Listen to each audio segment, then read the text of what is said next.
नमस्कार मैत्रिणींनो, सोप्या घरगुती रेसिपीमध्ये तुमचे खूप मनापासून स्वागत.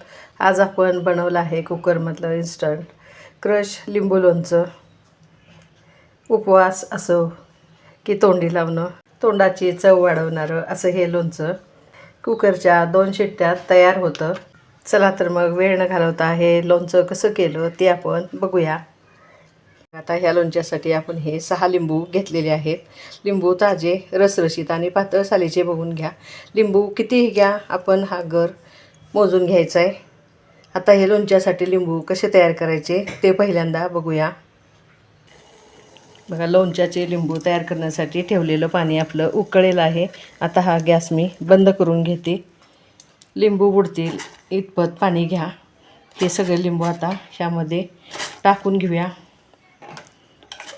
थोडेसे हलवून घ्या आणि फक्त 5 मिनटं हे आपण झाकून ठेवणार आहे. बघूया आता बरोबर 5 मिनटं झालेली आहेत. हे लिंबू आता निथळून आपण काढून घेऊया.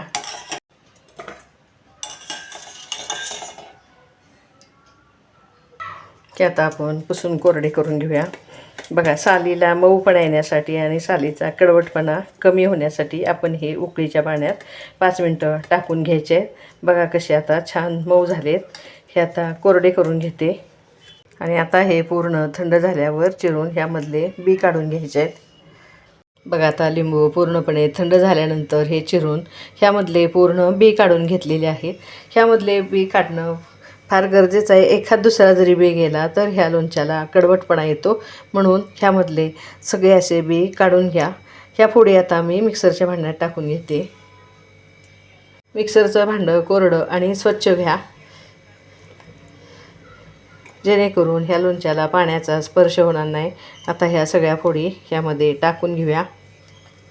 बघा, आता बी काढून टाकलेले आहेत. ह्यामधला हा रस पण ह्यामध्ये ओतून घेऊया आणि हे आता चांगलं बारीक करून घेते.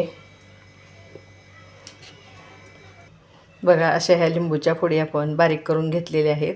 पूर्ण बारीक न करता थोडंसं हे जाडसर ठेवा, म्हणजे आपल्या लिंबू लोणच्याला टेक्स्चर छान येतं.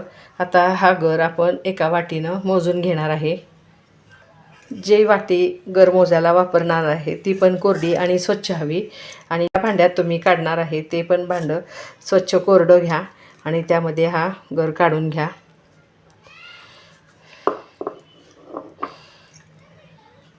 बघा, आता हा गर आपला पाऊण वाटी भरलेला आहे. तो आता ह्या पातेल्यात काढून घेऊया आणि त्यामध्ये सेम वाटीनं ह्या 2 पाऊण वाट्या साखर मी टाकून घेणार आहे. ही पहिली वाटी आणि ही दुसरी वाटी. आता ह्यामध्ये टाकूया ही 1 चमचा मिरची पावडर. ही तिखट आणि कलरवाली आहे, त्यामुळे मी ही 1 चमचाच टाकलेली आहे. तुम्ही जर काश्मीरी लाल मिरची पावडर टाकणार असाल तर ती 2 चमचे टाका.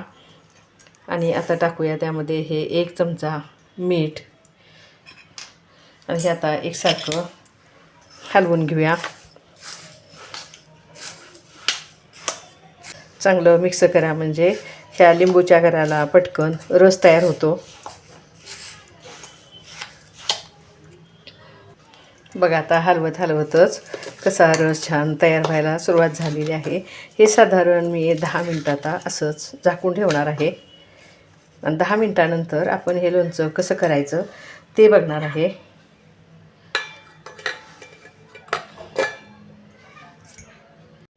बघूया आता. बघा, 10 मिनटातच चांगला कसा रस तयार झालेला आहे. आता हे लोणचं कसं करायचं ते बघूया. हे लोणचं आपण कुकरमध्ये तयार करून घेणार आहे. बघा, आता आज सकाळी मी 4 लिंबूचं लोणचं पहिल्यांदा हे करून बघितलं, कारण हे लोणचं मी नेहमी पॅनमध्ये करते. आज आता साखर आंबा, गुळ आंबा जसा आपण कुकरमध्ये शिजवतो तसं करून बघण्यासाठी हा मी प्रयोग केला आणि तो सक्सेस झाला. बघा, हे लिंबूचं क्रश लोणचं 2 शिट्टीमध्ये कसं छान तयार झालेलं आहे. आता हे मी बरणीत काढून घेते. लोणचं भरण्यासाठी तुम्ही जी बरणी वापरणार आहात ती पण कोरडी आणि स्वच्छ घ्या. बघा, आता हे लोणचं असं छान किती झालेलं आहे. बऱ्याच जणींना शंका येते, तुम्ही कुकरमध्ये लोणचं शिजवता तेव्हा वाफेचं पाणी त्यामध्ये पडत नाही आहे का? आता तुम्ही बघितलंच आहे, साखर आंबा बघितला, गुळ आंबा बघितला, आता हे क्रश लिंबू लोणचं पण बघितलं. ह्यामध्ये पाण्याचा अंश कुठंही राहिलेला नाही आहे.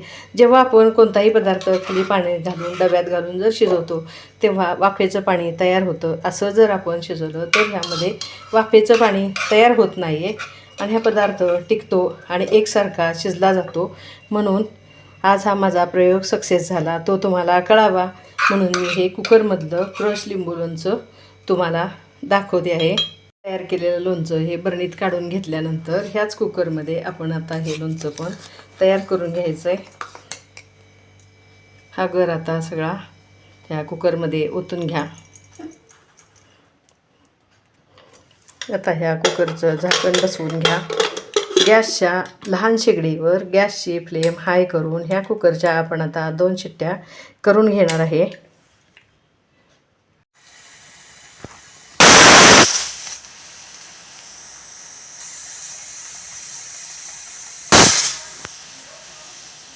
आता हा गॅस मी बंद करून घेते आणि थंड झाल्यानंतर कुकर आपण उघडून घेणार आहे. बघा आता कुकरच्या 2 शिट्ट्या करून कुकर आपण थंड करून घेतलेला आहे.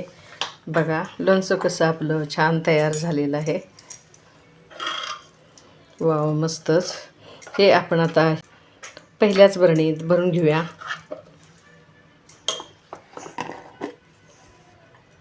बघा कुकरच्या 2च शिट्टीत तयार होणारे इन्स्टंट असे हे क्रश लिंबू लोणचं तयार झालं आहे. बघा मैत्रिणींनो, माझी ही रेसिपी तुम्हाला कशी वाटली मला नक्की कमेंट्समध्ये कळवा. ही रेसिपी आवडल्यास मैत्रिणींमध्ये शेअर करा. अशाच वेगवेगळ्या कुकरमधल्या आणि नवीन नवीन रेसिपी घेऊन पुन्हा पुन्हा भेटतच असतो. घरचं खा, निरोगी राहा. आता हे सगळं लोणचं मी या बरणीमध्ये भरून घेते.